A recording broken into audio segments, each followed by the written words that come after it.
free bet 3.5, which is a bad sizing, first of all. And she has 15,000 behind, which is less than 20 big blinds, right? Pocket nines could be a jam here, right? I think if you free bet, you want to make it a little bit bigger, but I think you can also just jam it in. Okay, so everyone who wouldn't jam here in this spot, we learned something today. We learned something. Okay. And Lucas, good that you're suspicious. Good that you're suspicious. So think about it. Why does Lucas look like this? What's so suspicious here? There's no ICM so far, only pass free get paid. So it's basically just a GPV. Why is this free bet so suspicious? If you paid attention, that's something you have to know. If you want to become successful, you have to know that. You have to know those things. She basically free bets to 3,500. So the action is 2 big blinds, call, raise to 4.5 or something, 5, 4.5, 5. The size of the bet is 3.5K. Bet sizing incorrect. Yes, but the question is, why is that so suspicious? I was talking all the time, but we need to learn, first of all, even if we talk, to pay attention to the action. I was like blah, blah, blah, blah, blah, blah, blah, but I still paid attention. If you play live poker, of course, what you want to do is you want to be the chatty person. You don't want to go there with the hoodie and the headphones and just like this. Yeah. Especially if you play home games. If you play in the casino, it's not that big of a deal. But if you play home games or in smaller casinos, people know you. And no one wants to play with you if you're the guy who's like this. Yeah. So you need to learn to listen, to talk while paying attention. That's basically the most important. And write this down. If you don't know, write this down. Write it down if that's new to you. Okay? That's a skill that you can learn. And every good live poker player that I worked with has this skill, because it's a question that I also get asked all the time. Karim, but if I go to the casino, if you know, you always tell me to have my main position and then one hand for stability, one hand for action. But all of a sudden, no one wants to play with me anymore. I don't know why. Because you also have to be chatty from time to time. It's a social game. Social, you could also play online. But you go there to be social, right? Everything in a context. Yes, I say main position and so on, but everything in context. Okay? What we just saw, that's why big compliment to Lucas. The reason why Lucas is so suspicious is because, I don't know her name, let's call her All In.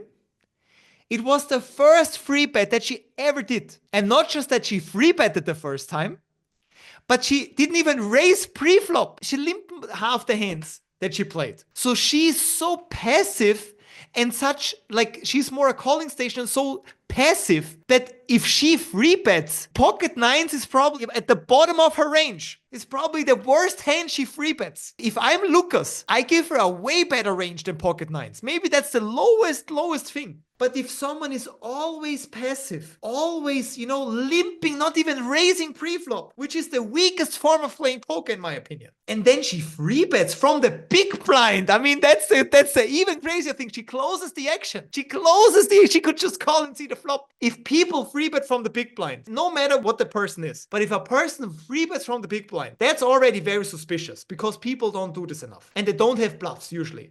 I don't know many people who free bet bluff from the big blind. If you show me someone who has ace-5 or ace-4 suited and basically bluffs free bet from the big blind, that's already a good player in my opinion. People are very honest if they free bet from the big blind. Especially if that's a person who didn't even raise pre-flop half the time, and now she free bets from the big blind, I get a heart attack. That's so obvious. So obvious. I mean, I'm folding a big portion of my range here. A big portion of my range. Exploitative fold. This is what I mean if you put this into a solver. If you put her range, let's say nines plus and ace queen plus. That's the range. And then you take a look at which hands you call. Against this range, you will not have many hands left. There's not much left that you call, because you always want to have an edge against your opponent. So even queen check suited is very tricky, especially out of position. I'm not sure if I would call queen check suited out of position against big blind raise from someone who is very passive.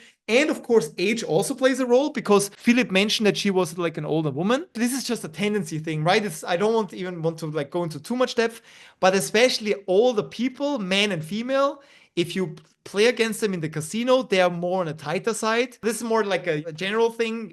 Be careful with that. That's also like an extra point that you have to put into consideration. So for everyone who didn't know that, you need to pay more attention. This is what we need to train for the next 10 weeks. Definitely. You need to be able to talk as me and just let it run. This is 2 times speed, by the way. This is not just normal speed. If it would be normal speed, I'm already folding. So Christoph calls, just so you know, in theory, the call from Christoph is fine. In theory. But against all the things that I just said, I don't think this call is really, really good. But let's see what happens. He checks and he pays attention. This is very, very good. That's what I want to see. Who here has the edge? Clearly Christoph. Because he's looking at her, he's seeing everything. And she's just focusing on the board. So she doesn't even see him. So if one person sees everything and one person isn't, this person has more information. And one thing that you learned, information equals money.